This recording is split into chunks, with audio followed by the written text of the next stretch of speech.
Right, మీ దగ్గరకు వస్తాను. Right, Lingaiah గారు నమస్కారం అండి. అంటే ఎట్టకేలకి జేపీసీకి వెళ్ళింది, అసలు మీరు ఎందుకు వ్యతిరేకిస్తున్నారు? మీ ప్రధాన అభ్యంతరం ఏంటి అసలు? గుడ్ మార్నింగ్ అండి. ముందుగా జీ న్యూస్ ప్రేక్షకులకు, మీకు పెద్దలు కోపానిస్టులందరికీ నమస్కారం. డెఫినెట్గా అంటే ఇవాళ బీజేపీ నరేంద్ర మోడీ ప్రధానమంత్రి అయిన తర్వాత దాదాపు ఇప్పుడు 11 సంవత్సరాలు, అంటే 10 సంవత్సరాల తర్వాత మళ్ళీ థర్డ్ టైం ఇవాళ వాళ్ళు చేసినటువంటి అభివృద్ధి సంక్షేమాలు చెప్పుకోలేక ఇవాళ ఒకవైపు ఈ దేశ సంపదంతా ఆదాని అంబానికి దోచిపెడుతూ ఇవాళ వాళ్ళ వైఫల్యాన్ని కప్పిపుచ్చుకోవడం కోసం కొత్తగా తెర మీదకి తీసుకొచ్చినటువంటి అంశమే జమిలీ ఎలక్షన్స్. ఇవాళ జమిలీ ఎలక్షన్ అంటేనే ఈ దేశంలో పార్లమెంటరీ ప్రజాస్వామ్యానికి వ్యతిరేకంగా ఇవాళ జరుగుతున్నటువంటి ఒక కుట్ర. ఇవాళ అధ్యక్ష తరహా పరిపాలనలోకి ఇవాళ ఈ దేశాన్ని తీసుకెళ్లడం కోసమే ఇవాళ బీజేపీ, ఆర్ఎస్ఎస్, నరేంద్ర మోడీ మరొక కుట్ర పండుతున్నారు.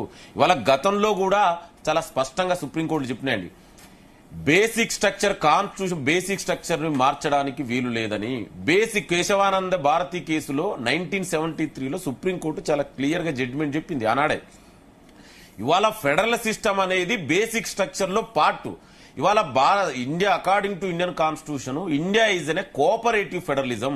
ఇవాళ కేంద్ర ఆధిపత్యం కోసం బీజేపీ ఈ ప్రాంతీయ పార్టీ అస్తిత్వాన్ని, ఈ దేశంలో ఉన్నటువంటి భిన్నత్వంలో ఏకత్వాన్ని నిర్వహించడం వల్ల ఖర్చు తగ్గుతుంది. అదేవిధంగా ఎమ్మెల్యే, ఎంపీ ఎలక్షన్స్ కూడా ఒకేసారి రావడం వల్ల, అంటే ఎంపీ పోటీ చేసిన వాళ్ళు ఓడిపోతే ఎమ్మెల్యేకు చేయడానికి కూడా వీలు ఉండదు కదా.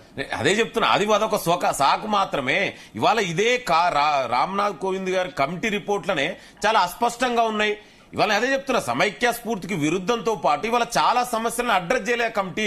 ఇవాళ ఫర్ ఎగ్జాంపుల్ బై ఎలక్షన్స్ వస్తే ఒక వ్యక్తి రిజైన్ చేస్తే గానీ, మరణిస్తే గానీ ఎలక్ట్ అయిన ఎంపీ, అప్పుడు ఏం సొల్యూషన్ అండి? ఒకవేళ ప్రభుత్వాలు ఏ పార్టీకి మెజార్టీ లేకుంటే ప్రభుత్వాన్ని ఏర్పాటు చేయడానికి, లేదా ఎలక్ట్ అయిన ప్రభుత్వాలు మధ్యలో కూలిపోతే ఇవాళ చాలా సందర్భాలు చూస్తున్నాం. సో ఇప్పుడు వాటికి ఏ సొల్యూషన్ ఇప్పుడు రామ్నాథ్ కోవింద్ కమిటీ సొల్యూషన్ ఇవ్వలే. ఇంకొకటి, ఈ కమిటీకి ఏ పార్టీలు సపోర్ట్ చేస్తున్నాయండి?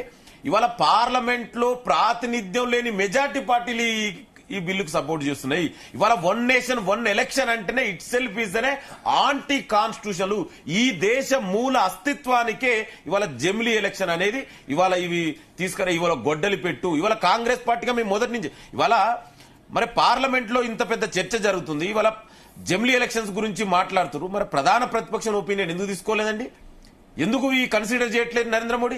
ఏ పార్టీ ఒపీనియన్ తీసుకున్నాండి? మీరు ఒకసారి చూడండి ఆ లిస్టు. అందులో సపోర్ట్ చేసిన బిల్లుకు సపోర్ట్ చేసే పార్టీలు కనీసం మెజార్టీ అలా పార్లమెంట్ లో రిప్రజెంటేషన్ లేదండి.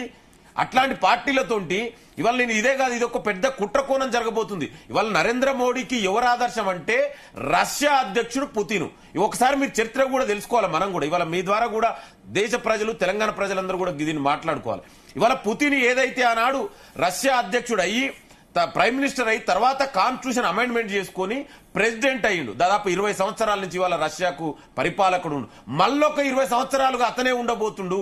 ఇవాళ ఈ దేశాన్ని కూడా నరేంద్ర మోడీకి ఆదర్శం రష్యా అధ్యక్షుడు పుతిన్ లెక్కనే ఈ దేశంలో పార్లమెంటరీ ప్రజాస్వామ్యం నుంచి ప్రెసిడెంట్ ఫామ్ అధ్యక్ష తరహా పరిపాలన తీసుకుపోయి ఒక